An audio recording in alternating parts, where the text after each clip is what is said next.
Somebody better call Kristi Noem because Donald Trump is tucking his tail between his legs when it comes to the GOP primary in the Texas Senate race. Yesterday on Truth Social, he sent out, I think it was like 10,000 endorsements for races all over the place. Oh, he was weighing in on all of them.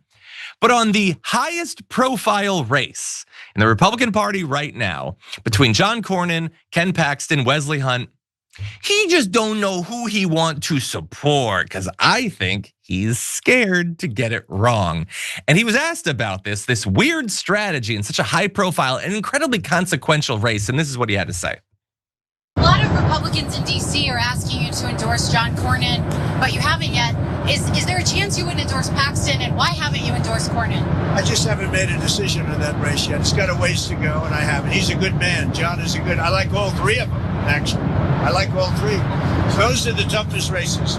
They've all supported me. They're all good, and you're supposed to pick one. So we'll see what happens, but I support all three.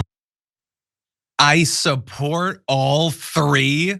That's not how elections work. That is pathetic, honestly.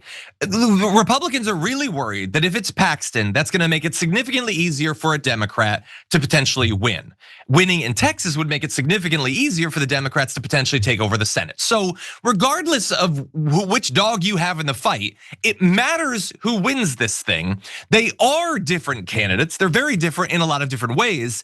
And he supports all three. If you're MAGA, are you actually buying that? That first of all, he hasn't decided, like he just hasn't put in enough thought, as if he's thinking about these things. No, he's looking at the polling and the polling isn't clear. If you look at it right here, sometimes Hunt is up, occasionally Cornyn, although not as much, and Paxton has been leading recently. He is terrified to choose the wrong person who loses, and then he looks like he can't sway these races. And the reason he's worried about that is because he thinks that he can't sway the races. If he was sure that his endorsement would just be the determining factor, then he would just choose one of the three. They'd win and he'd look great. Instead, he's worried that he's a lame duck.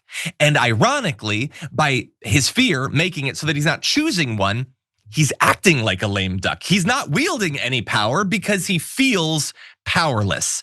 And I hope this ends up with Paxton winning, because even if that makes it 1 or 2 percentage point chance higher that Tallarico or Crockett goes on to win that thing, that would be amazing. And for the Democrats to win because Donald Trump's weakness would make it even sweeter.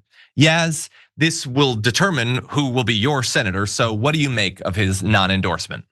This is a very stressful Texas Senate race because why the heck is Ken Paxton leading right now? I know it's just a primary, but like it's really unbelievable. He is the worst, and he is. I always say he's the most legally embattled attorney general in the country. That is the top law enforcement official we have in our state, and he himself has come up against a lot of really strange issues that only Ken Paxton can find himself in. A lot of strange situations. There's a literal dumpster on fire outside of his office one time when people were investigating him.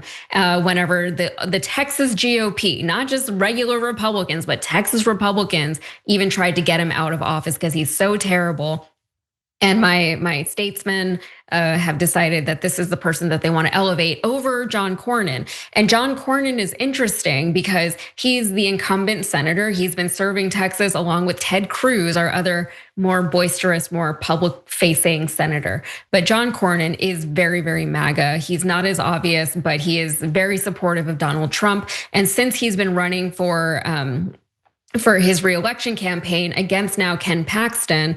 The big reason why Ken Paxton was running against John Cornyn is because he said John Cornyn was not MAGA enough for Texas. So Ken Paxton wants to take us even further into this insanity. And Ken Paxton, if that's what the goal is, he is just the man to do that. So John Cornyn, his campaign strategy up to this point has been to emphasize to the people of Texas how many times he has supported Donald Trump. He has promoted his voting record of voting 99% or whatever the figure is of times with Donald Trump. So he's saying, no, I'm not as loud as Ken Paxton or Ted Cruz, but I do vote with Trump. I don't have a mind of my own. I just do whatever it is that Trump tells me to do. And that's why you should vote for me. That is a plus, right? That's his main selling point, is that, I just do whatever Trump wants. And why isn't that enough for you people? It's not enough because Ken Paxton has that big, boisterous personality. He's very Trumpian in a lot of ways. And it is depressing that that is still working on the people of Texas. After all that we've been through, that is something that still works here in the state. Today, by the way, for people who don't know, today is the first day of early voting in the primaries here in Texas. So a lot going on as far as people campaigning. And are we gonna talk about Tallarico later, or should we talk? Yes, we're gonna talk about Tallarico later, yeah. We'll talk about Tallarico later then. Yeah, but I'm glad that you mentioned that it's the first day of the early voting, because Trump's like, there's still time.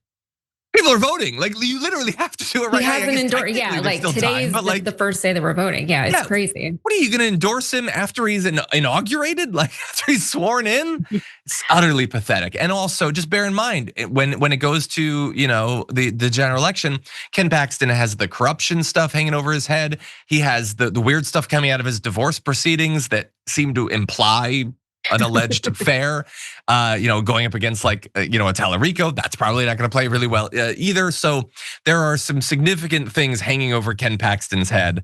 So do we have one quick thing for the Democrats? They actually want Ken Paxton to win because they do think that he will be the easier candidate to vote out to defeat. Yeah, I have heard that.